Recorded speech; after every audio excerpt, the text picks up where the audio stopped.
په کورمه کې څه وشو چې د معاهدې باوجود هلته کې کوم چې امدادي سامان تلو په هغې باندې فایرنګ وشو، هغه سامان لوټ کړی شو او په هغې کې زمونږ د اف سی ورور هم شهید شو. په دې باندې مونږ د تشویش اظهار کوو او دا تمه لرو چې حکومت به دې سلسلې کې اقدامات اوچتوي او هلته کې چې کوم عارضي امن قایم شوی دی چې دا به د مستقل امن طرف ته بوتلو کوشش کوي. به تقریبا 11 کاله وشو چې زمونږ صوبې کې د پاکستان تحریک انصاف حکومت دی. دوی چې کله په 2014 کې الیکشن کې حصہ اخیستله نو هغه وخت کې به دوی دا وی چې ټولو پارټو ته موقع ملو شوې ده، مونږ ته موقع نه ملو شوې. اوس ورته مونږ دا وایو چې د ټولو نه پارټو نه زیاته موقع تاسو ته ملو شوه او مسلسل ملو شوه.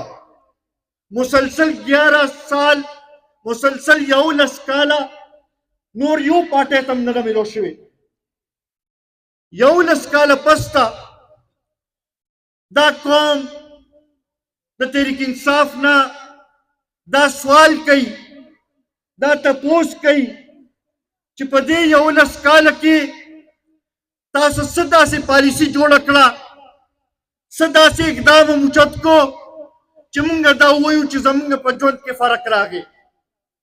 د دیزي غریبانان، مزدوران، مسکینان دا تپوس کوي چې 11 کاله مسلسل تاسو ته موقع ملو شوه، آیا د روزګار ذریعې څه زیاتې شوې؟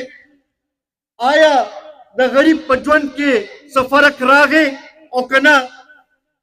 بیا دغې سره سره تاسو د کرپشن د ختمېدو وعدې کړې وې او دعوې هم کړې وې. نو مونږ دا تپوس کوو ځکه چې په دې 11 کاله کې خو مونږ ته په کرپشن کې اضافه ښکاره شوې ده، کمې پکې نه دی راغلی. او بیا خاص کر دې تیر شوي 10 میاشتو کې خو زما خیال دی چې هغه د این پي حکومت یې خلکو نه هیر کړو، د هغوی هغه کرپشن یې خلکو نه هیر کړو. دوی چې څه وکړل نو دا موږ چې په تاریخ کې نه ولیدلی. پوسټینګ ټرانسفر په پیسو باندې کېږي، برتي په پیسو باندې کېږي او دا لا پکې نوې خبره چې سرکاري کور الاټمنټ هم اوس په پیسو باندې کېږي، دغې نه علاوه بل څه ذریعې سره نه کېږي. په هرې ټیکې کې کرپشن کېږي. په دې 10 میاشتو کې مونږ ترقیاتي عمل ونه لید. مونږ دا ونه لیدل چې دې حکومت د دې د خلکو د حقوقو تحفظ لپاره څه اقدام اوچت کړي.